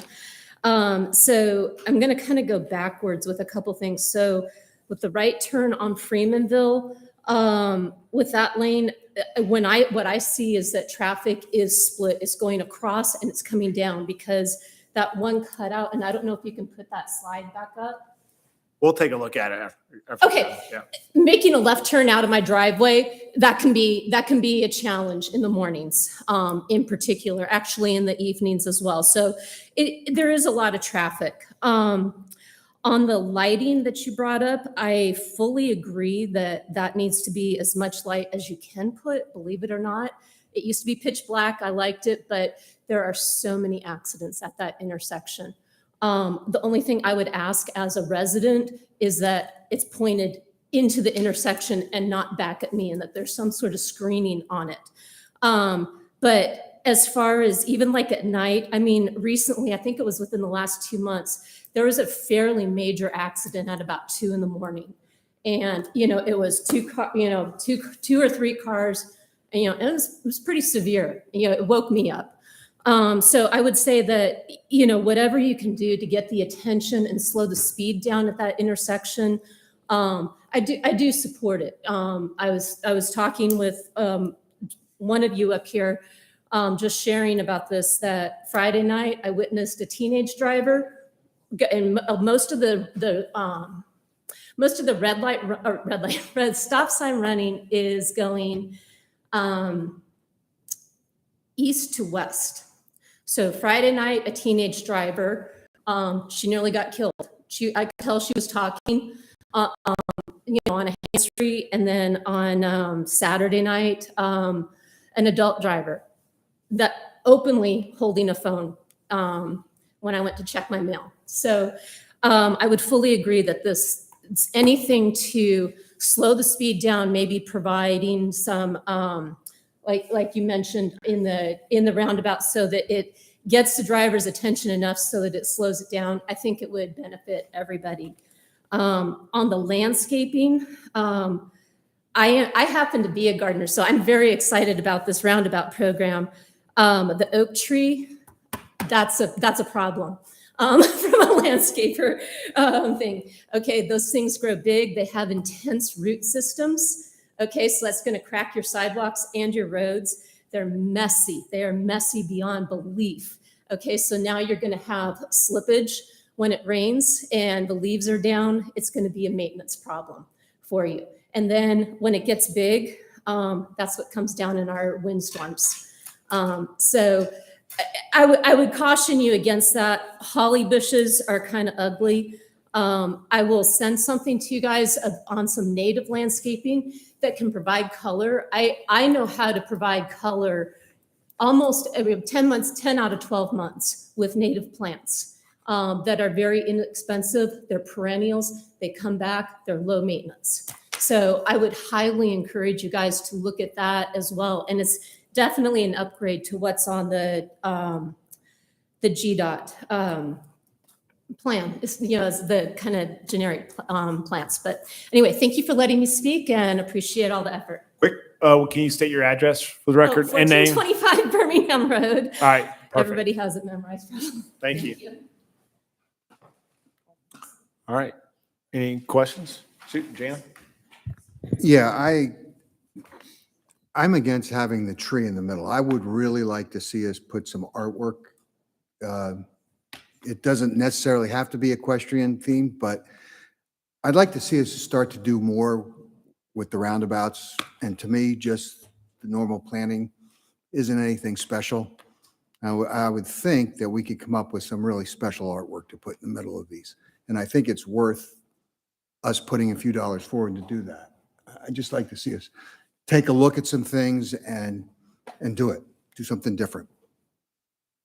I guess on a few other roundabouts, instead of a single item in the middle, we've done kind of a grouping, and that would allow for more of an art feature. Whereas on this one, we had the tree is really kind of that one central point. So if you'd like us to revisit and shift away from just a single tree in the middle to something more spaced out a little more, and to, again, make room for art, we can definitely do that. I mean, I would like to see us do away with anything tall, keep everything low, and then let the artwork be the center stage. I mean, that's going to be it's such a pretty location already that doing something really nice there would. To Sarah's comment, it would be very easy for us to accommodate a future piece of art that we're planning for now, that the project will be done, constructed in 18 months, and hopefully in 18 months, we'll know what that art piece is. Okay, yeah, I mean, Rick? Yeah, Sarah, just one quick question on the intersection of Webb and Webb and Morris. We've got a roundabout there. I know we're going to be widening Morris Road. Will we change that roundabout? Is that going to change significantly? Is that why we're not doing any like vegetation or anything in that at this point? Correct. That's why it's not landscaped. We did anticipate holding the truck apron and widening to the outside to be able to hold that center point, but we really needed to get further in design to make sure it would accommodate it, and we didn't want to invest in the landscaping without knowing the future of that one, and to coordinate it with what we do along the median on that project as well is something we will do with that construction. Sounds good. Thank you. Paul? Just in keeping with Jan's comments and the fact that that is that particular intersection, 3 out of the 4 corners today have an equestrian engagement in one way or another. It's 2 horse farms and the pasture land that we own, and then the 4th is a subdivision. I think that as we're contemplating future art, that would be a great place for something equestrian related and not necessarily have a feature tree as the item there. Sounds good. Any other questions? Comments? Thank you, Sarah. Appreciate it. Good job, guys. All right, so that's going to conclude our work session. Everyone have a great evening, and hope you had a great Easter. Thank you. Thanks. Okay. Sorry. Oh, wait.